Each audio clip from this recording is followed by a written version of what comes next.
where do we go when we die? How do we feel about death and love? Hey everyone, I'm here today with Mischa Barton, who has a new movie coming out. Thank you for stopping by. Thanks for having me. Yeah, so this is kind of the second horror film that you've done in recent years. Do you like to be scared? Well, this one's not really horror either, so it's a bit misleading. It's I think people have tried to way. make it sound like it's scary. But yeah, I like it. I like the genre in general. Yeah. But I wouldn't do too much more of it. I like this one because it's more ethereal, and it's actually really to do with a love story. Right, the relationship is kind of at the heart of it, right? Yes, I think sometimes when they put trailers together, they try to make it seem a lot more kind of scary, but it's not really that. Well, can you tell us a little bit about the character that you do play? Yeah, absolutely. So I play Sophia opposite Ryan Eggold and Leah Pipes.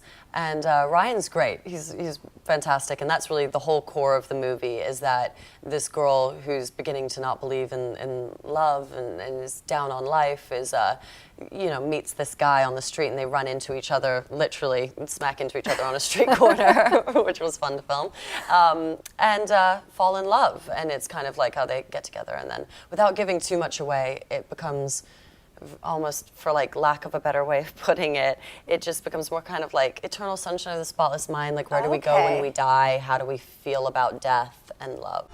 Oh my God! I am so sorry. I'm Adam. Sophia. The thing is, I might like you, and if we are gonna go out... I never said we were going out. No, I think you did, didn't you? Maybe it was me. Interesting. So there are a lot of big questions tackled in this film. I think, yes, it's more of a, ethereal question-asking film. That had to have been fun to work on then. Did it kind of make you reflect on your own life and think about those bigger questions? I think always roles do, but yes and no. Yeah. Because, I think it depends if you've been in love like that, or if you haven't, like the way you look at it. I mean, Sophia's so down on life because her parents have both just died and passed away, and she's alone, and so there's a lot that propels her into that place. Mm-hmm. But now you grew up in New York, you were born in London, and then of course you worked out here for a while, and now you kind of split your time between all three cities, right? Yeah. So what are the advantages to each one? What's your favorite thing about all these different places? Well, I was born in London, so I always feel at home in London because I like the sense of humor, I like all the restaurants and museums, and we have it's a great city. It's a great city to live in. My sister's there, and we have a place in the country, so we get to go out to the country a lot, which is a totally different lifestyle to being in London, so I like that. And then New York is where I was raised and grew up and went to school, so I just feel a real affinity to New Yorkers in New York, and I feel comfortable there, and I really feel like I feed off the city well. It's very high energy. Yeah, see, yes, it is, but I'm so used to it, so. Yeah, exactly. Now what about LA, because you're spending time here as well? Yeah, I have a place here, I really like it. It's a great lifestyle, and I've got 3 dogs and big backyard, and that's all nice. And so it's a lot more relaxed. Yeah, well, I'm interested to ask you, it's kind of crazy to think back because unlike a lot of shows about teenagers, when the OC was on, you guys actually were teenagers. So at that time... Some of us were. Yes, exactly. But most of the core cast, you guys were pretty young. So is there anything now kind of you would say to your 17-year-old self, or you wish you knew then, as you were kind of setting off for that crazy roller coaster ride? All kinds of things. Yeah. I mean, I was actually 16 when I was casting, at 17 when we started filming. I really was the baby. But no, I don't know. Yeah, it's a learning curve.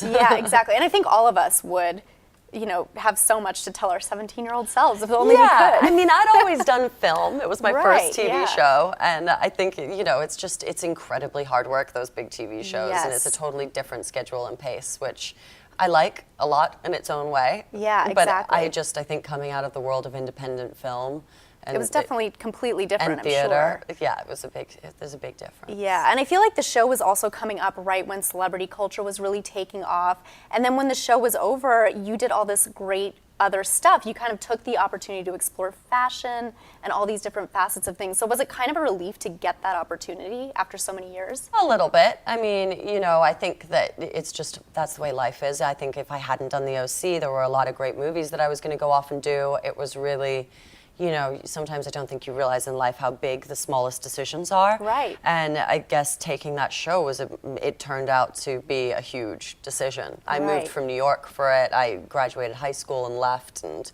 came out to Los Angeles. And so, yeah, I mean, I definitely think about it a lot. Like if I hadn't done that and I'd gone and done movies, what my trajectory would have been, because I was already doing great films and I Right. think I was really happy in what I was already doing, but it was on a completely different level. In the OC, it just propelled me into like real stardom and fame and a whole Yeah. other level of like acting that I didn't even know existed Yes. at that time. So, Yeah. you know, it's a toss-up. Yeah, well, tell us a little bit about the store that you have in London, because you've done so much cool stuff with fashion. Your handbag line is in its 9th season now. Yes, we've been around for Wow. like 5 years, and it was a license that I took over, so I just really enjoyed doing it, and I love fashion, and I love high street fashion and mixing it with high-end pieces, like high-end low stuff, Yeah. so it was something that was a dream, and then the dream became a reality, and we made a store, and we made a home for it.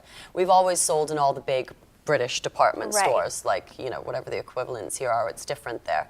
But having a store was important, you know. Yeah, I just thought that exactly. really, like, solidified everything, and yeah. What was the biggest challenge of kind of getting that off the ground? Because it's a huge There's a responsibility. million challenges in Yeah. that. I mean, it was a lot of work. Right. But, you know, got a great team that I work with, really great, talented London designers. And I love fashion. I've always loved fashion. And we never wanted to pretend to be like Alexander McQueen. We were Right. just like, you know, doing high street, like affordable fashion for young girls, which I like doing. And I love your statement necklace, by the way. That's so beautiful. Oh, thank you. Oh, Love look, it. it's falling. There we go. It's Gorgeous. always moving around. Thanks. Well, tell me about some of your favorite summer trends. Ooh, I'm not really that on to trends, except Okay. for the fact that, you know, I mean, I stick to like the designers that I love. Right. So like Chloe and Helmut Lang and things like that. I've been wearing a lot of the new Lagerfeld stuff. I mean, it just depends. Well, tell people why they should go see this movie. Ryan and Leah are really talented actors, and it's a really nice indie film piece. Yeah. And I hope that they take away something from it, because it is one of those films that asks questions. So I Yeah. think that, you know, it's a really good little piece for an indie film. Yeah, it sounds very thought-provoking. And thank you so much for taking the time to stop by today. Thanks. I know you're a very busy woman, Yeah, so we well, thank you. appreciate it. Yeah. And I Will Follow You Into the Dark will be out in theaters on October 11th.